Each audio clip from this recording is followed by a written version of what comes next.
There we go. Wow. Welcome to Paradigm Shifters. We got a special treat today. Back. Yes. Well, it's May 11th and it is a holiday. Yes. Yeah. Uh huh. Mm-hmm. May 11th. Uh huh. It's Kelly Glover Day. It's Kelly Glover's birthday. And she's right Birthday! here. Well, so yeah, welcome to Paradigm Shifters. We are a global community dedicated to shift and uplift. You got that? You got the body moves of that? Shift and uplift? Mm-hmm. Shift and uplift. Yeah. Shift and uplift. Kelly. All right. And we got our Kelly Glover head thing going on. And we are approaching, Kelly, just like this, drum roll. We are 974. We are approaching 1,000 folks here. Say, shut up. Wow. That's powerful. Yeah, 26, 27 countries. I lost count. And so, at any rate, no pressure here. I want to just tell everybody a little bit about when I first met you. Is that all right? Sure. Yeah, girl. Right? Okay. I was sitting in Unity Church of the Hills, and you and Roderick would always come and you would call us to worship, and there was this gong. Different people would gong things. Remember? It all Oh, depends. the singing bowl, the Yeah, totem the pole. gong, and then you and Roderick would get up and go, "Surely the presence of the Lord is in this place," and I'm like, "Oh my God! I wonder if I could ever sing on stage with Kelly and Roderick."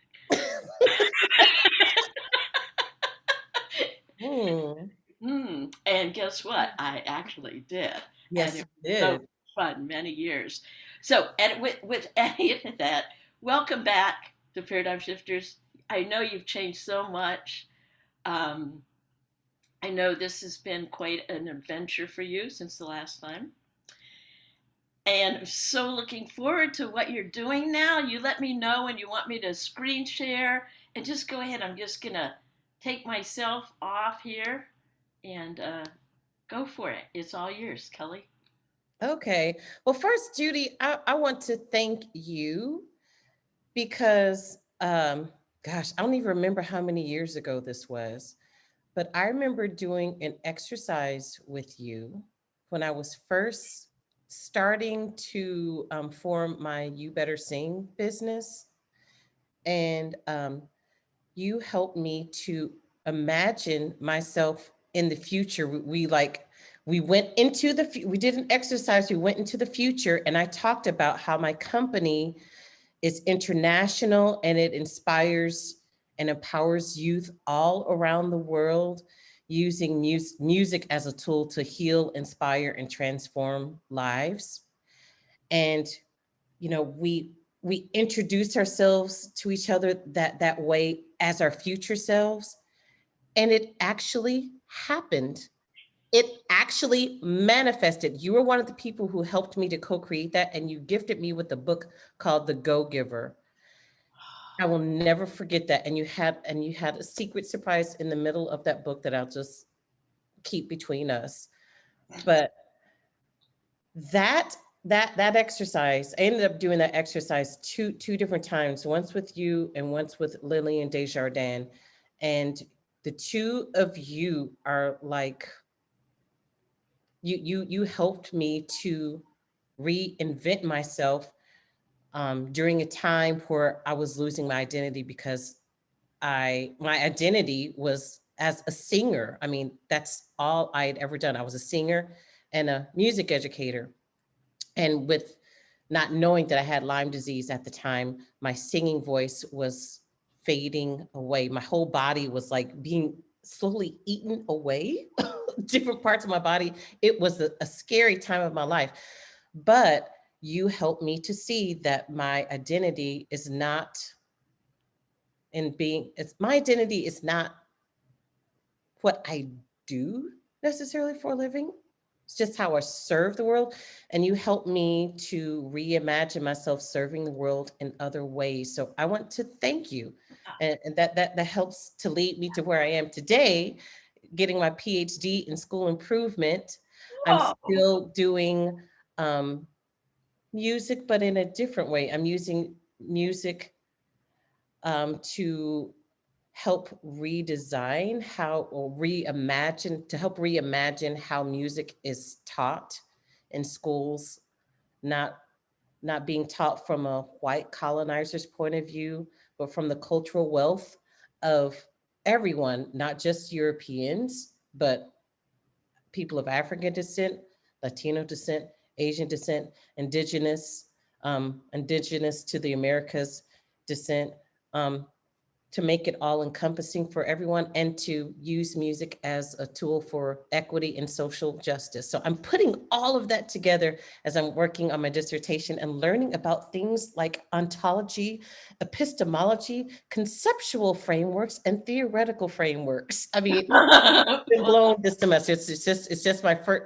this is my first year of a PhD in school leadership, but it's helping me to piece together everything that I've gone through in my life from my childhood, um, everything I've learned from my parents up until today. And again, you were one of those people to help me to reimagine myself as a spiritual being. So thank you. Oh, amen. Little testimony there. So there you go. What I would love, you sent me.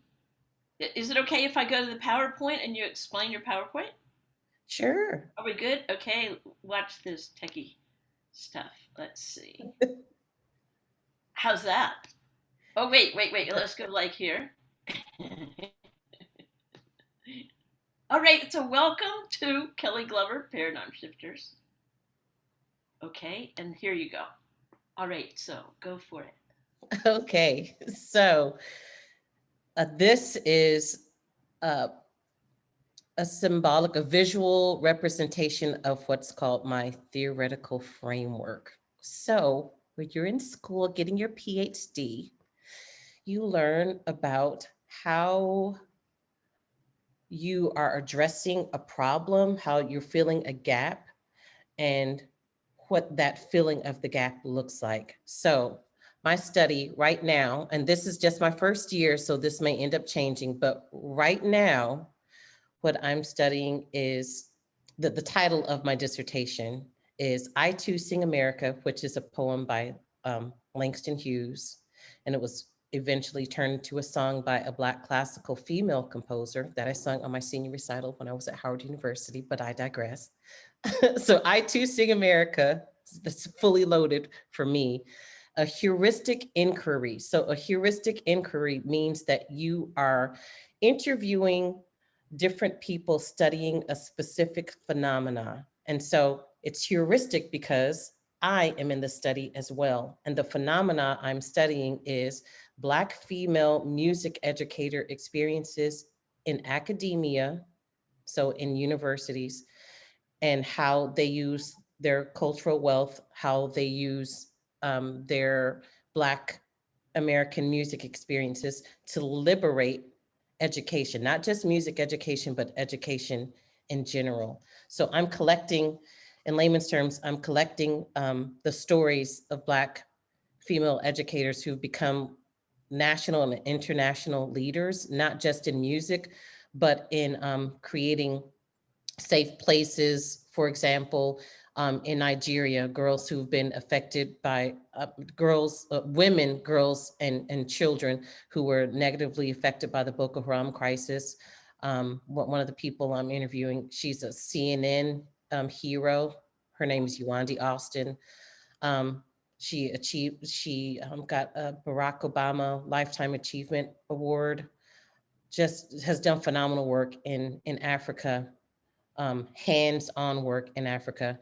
And with her, that's how my products became international when we were reimagining my future, Judy. That's how my products ended up in villages affected by the Boko Haram crisis. through Yuandi Austin's international organization, where she builds rebuilds communities by empowering women to start their own businesses, and also educating youth through music, through decolonized music, not just European classical music, but music from their communities and Black American communities to heal wounds, using music as a tool for emotional resilience. So she's just one example of people that I'm interviewing, and I want those stories to help inspire and reimagine how music is taught, because right now, music is mostly taught through a monocultural lens, a European lens. So the part where it says colonized music curriculum and pedagogy, that's all that we're taught in music school. When I went to Howard University, it's an historically Black college, even though I learned about Black music history, we were only allowed as voice majors and voice minors to sing European classical music. Even if it was music written by a Black composer, it was only music written in the European classical style. Not that there's anything wrong with that. I loved it. It was great. And learning how to sing European classical music was a beautiful experience. But I resented the fact that I was not allowed to sing jazz. I was not. I made it into Dreamgirls, and Howard University has a huge musical theater program. I mean, people like Felicia Rashad, um, uh, what's her name? Oh, I can't think of her name, but they're Taraji P. Henson. Lots of famous people went through the Howard Theater program. I made it into the musical Dreamgirls, and then I found out that if our voice professors found out and the choir director found out that we were doing musicals with those theater people, that we would, if we had a scholarship, we'd lose our scholarship. And though I didn't have a scholarship, I had a job as the alto section leader, and my job could have been taken away um, if I had participated in that musical. So I had to tell the director, I can't do it because I can't afford to lose my job. So it's like things like that. It's like, because I had a musical theater background. And so I couldn't do any theater productions anymore. I couldn't sing jazz anymore. I couldn't sing R&B and gospel anymore. We would sneak and practice in the practice rooms at night when none of the professors could hear us. But yeah, it was, we were like the Underground Railroad for Black music at an historically Black college. It's like, really? That just blew my mind, that we were at an historically Black college and couldn't sing music created by Black Americans.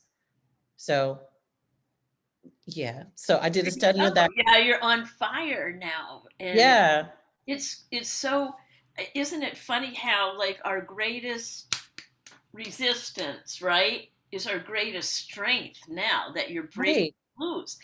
And Yeah, to be doing like the work that you're doing in the school systems. And I know your children at Bluebonnet, right? Is that right? Your elementary school where you taught? yep, I can just imagine how freeing that was for them to have you as a teacher. And yeah. And I learned a lot from them. yeah, tell me more about that situation too. Then we'll get back to this. Great. Yeah, so Bluebonnet Elementary is a dual language campus. So half of the campus, um, the students are taught in their native tongue, which was most of our students were from Mexico or other places in Central and South America. So as they were learning English through also learning more of how to speak Spanish. So that was half of my classes, and the other half of my classes were students whose first language was English.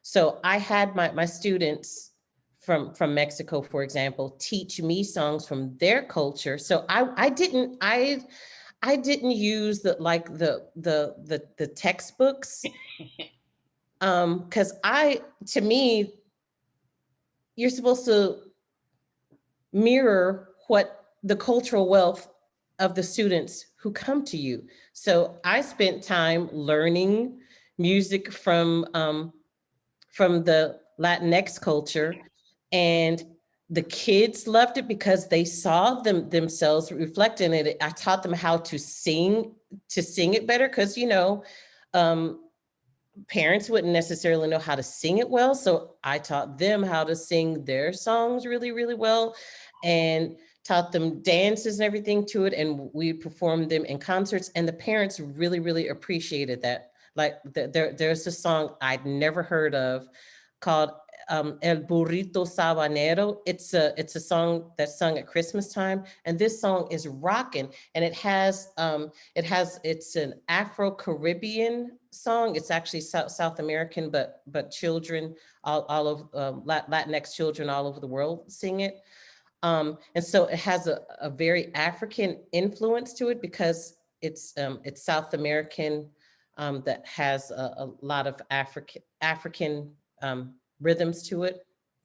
And so I taught that African culture and Latinx culture are very intimately connected. And so it gave me the chance to teach history, the histories of African people, Black American people, European American people, and Latinx people through music. So I taught the songs, but I also taught the history and how that music came to sound the way it did. And the kids loved that because they learned about themselves as they were learning about music. And that's how I always teach music. I love history. Oh my gosh. That is so perfect, isn't it? You Yeah, know, it teaches it's our connections. right. And it is. And that's what this paradigm shift, we are such a global community. And I love the fact that each one of the countries has their own music, their own Yeah, culture, and it's the interconnectedness. And that you've taken it even, oh gosh, not only from in the classroom with those kids and the parents, the children are actually changing the parents, right? yeah, This whole generational thing where maybe we as parents or grandparents, we have this weight on us that we can't, and you were giving the children the freedom. Wow. yeah. You are such a light, Kelly Lover. Thank So, you. So are you. yeah, so tell me what it's like right now to be you at a college or like a university, right? And I think it was something you said something about being like one of the older people there, and I remember. Yeah, so it's really interesting. So I'm at Texas State University, and the neat thing about Texas State University is that it is now an Hispanic serving institution.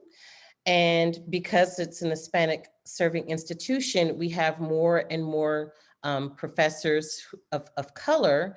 And with that comes a model, a more collectivist model where people, instead of coming into a PhD program, instead of them coming in as individuals and you're on your own to study, it's very collectivist. So Texas State does cohorts. So there are 11 of us in our cohort, and we're going to go through the entire program together. So I'm in the 2020 cohort, obviously, and I'm the oldest person in our cohort. So I'm 52 today, and No. and yeah, it's interesting because when we're sharing, so Texas State, the program is very social justice and equity oriented, and so when we're telling our stories, that we use the in most of our classes we use testimonios or pláticas, and it's basically storytelling, um, in order to inform history and how we as communities can reach back and learn from our ancestral ancestral wealth of our communities. And so as the elder of the group, I get to I get to share stories about what it was like to go to school right after um, desegregation happened. So even Wow. though my school was, when I first started going to elementary school, I was in Detroit, Michigan, but I didn't realize that Detroit, Michigan was very segregated, and they actually had schools that only Black people went to. And so when I started going to school in 1974, I went to a school which I discovered was very much like what we were reading about. There was a study talking about how, depending on your socioeconomic background, that determined how you were educated. So even though I was in an affluent Black community, but because we were Black, we were not taught like the affluent kids were taught. Affluent kids are usually in schools where it's very free, where kids can get up from their seats. Kids are the ones who decide, okay, what's going to be taught. And they teach kids how to have the entrepreneurial spirit in wealthy schools. And so that keeps the whole capitalist culture going, right? Where you have wealthy families, you train those children to be the company owners and the ones to create what the models look like. And then the poorer kids or the kids who come from working class communities, we're taught, how to stay in your seat, how to form the line, the whole prison to um, school to prison pipeline is kind of set up in schools. And so going back to where where I went to school in an affluent Black community, the way we were taught, my teacher, I'll never forget her, my kindergarten teacher, she was horrible. We were not allowed to get out of our seats without permission, and that mirrored what poor white children were getting as we were reading these books on how schooling differs. So I was in that particular school, I was taught the same way poor white children were taught, where you don't get out of your seat without permission. You have to raise your hand to speak. It's very you stay in line. I just remember being browbeat. You're not in line, correct? What one time I got up from my seat because she said, Kelley, you can go to the easel to paint. Well, there were two Kelleys in the class. So I went up to paint and she was like, what are you doing? She crumpled up my paper and threw it into the garbage and said, go back to your seat. You do not have permission. I mean, I was like Oh, I love it. devastated because I mean, she ran our class like a drill sergeant. Oh, I love it. You are not in your place. So when I share stories like that to my cohort members, they're And they're about surprised. 20 years old. Are they in their 20s? Most No, I'd say most of them are in their 30s 30? Okay, there's and and early 40s. right. And that also is in Texas, and you're talking about even Detroit too. So, yeah, keep going. I'm sorry. I just wanted to get some clarity there because I'm just listening to your story and going, oh, there's an experience that had emotional effect on you. And now look at you so many years later, you're looking backwards and you are in the school changing business. Right? Right. Yes. Yeah. Isn't that great? And Yes. that's just like looking into the future. And even like at that time when the teachers were like, and I was like, man, I And would get you that know, because mostly I was the one out of the seat and never in the seat, right? Or even in, skipping school. But the thing is, it's that emotional hit when you are possibly growing younger that really like, no, that's my purpose is to go in and be the change agent, the light. yes. And it's your part of history. Right. Like I look at you as a kid. You're only 50, right? I just hit 70. 52, 52. Oh yeah, you're owning it, baby. And Every I gray know hair before we then. got recording, like we were checking out our gray hair, Show off that and beautiful gray.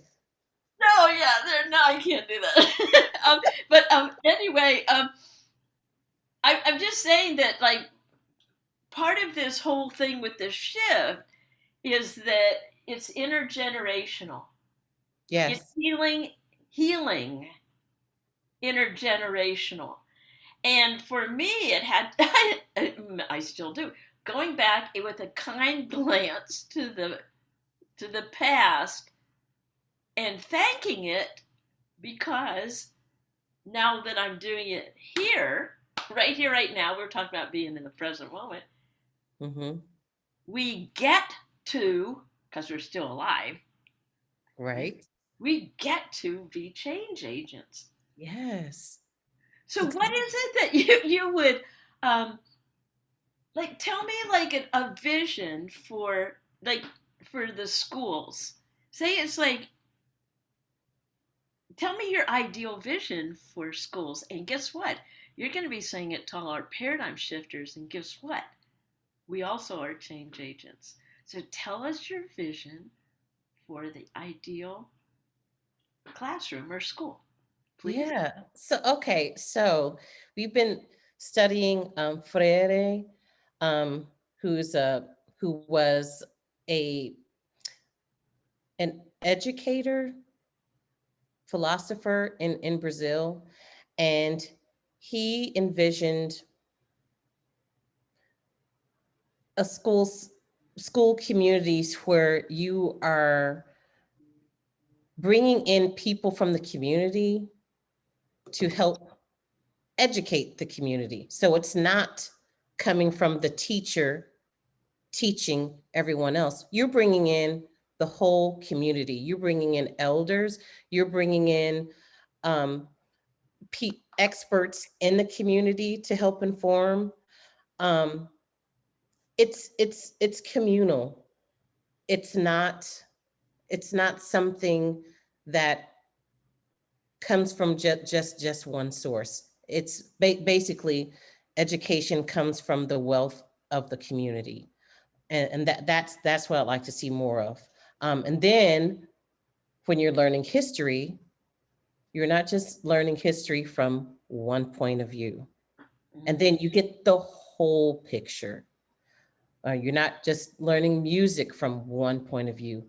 You're looking, you're listening to and learning from the rich histories of everyone in that community. And it helps people to learn more about themselves. And to me, another important piece in this is that the concept of whiteness really fascinates me, that white is something that was developed in that took away the culture of so many European immigrants. So like Italians, when they first came to the United States of America, were not considered white, and they have had their own culture. They became white later.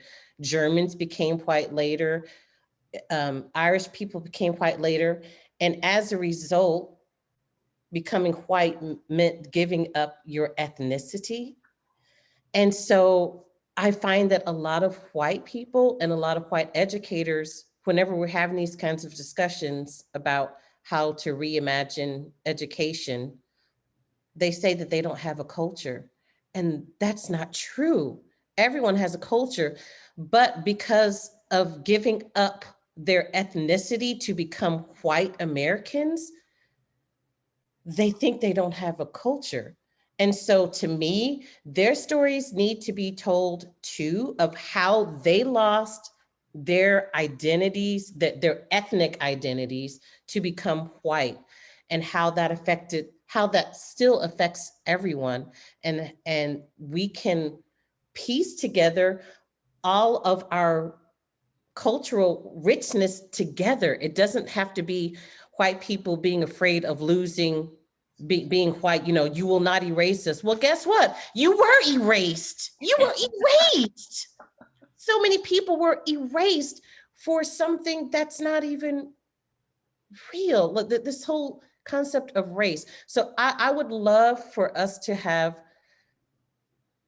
education where people talk about race, this social construction that was imagined to put people in these categories so that we can get rid of it and just be humans, Yes. and just be part of the human race.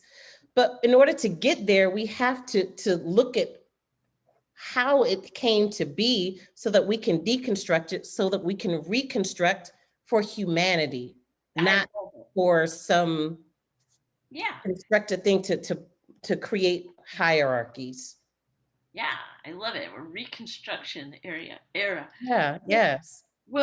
and I also know that you come from a family of educators, and how very proud that they are of you.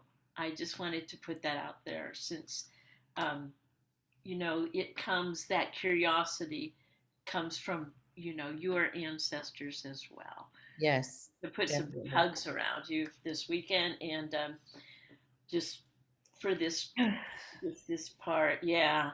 So, Yeah. I wanted to also, just, we're wrapping up here as paradigm shifters. We want to um, ask you what we can hold for you, Kelley Glover. Um, what would you love? What would you love? And we as a community are holding you up with strength and hope and your work. So, what would you love to have us hold for you? Hmm. I want you to hold for me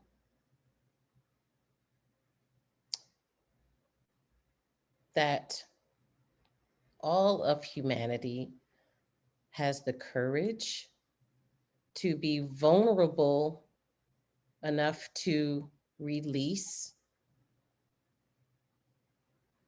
any and everything that causes othering, whether it's othering for sexual orientation, religion, ethnicity, race, whatever it is, that we look at it for what it is, know what the history of it is, so that we can say, oh, is that what that is? And we can start releasing all of that emotional baggage that comes with that, so that we can be humans, being together without judgment, without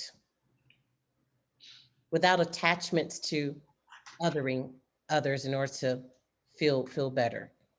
Oh, amen. Whoa. All right. So we're Yeah. going to send this energy to you and all of the beautiful work that you're doing. And Mm. the fact that you just keep on going strong. Yeah. Yes. And here you go. You ready to catch this, Kelley? It's coming to you. And so it is. And so we let it be. And thank you so much for being here. So appreciate you and love you, and looking forward to your next part of your journey. Thank you. Thank you for having me be on this journey with you. I really love you and I honor the work that you're doing, and because you serve the world really beautifully. Thank you. Oh, amen.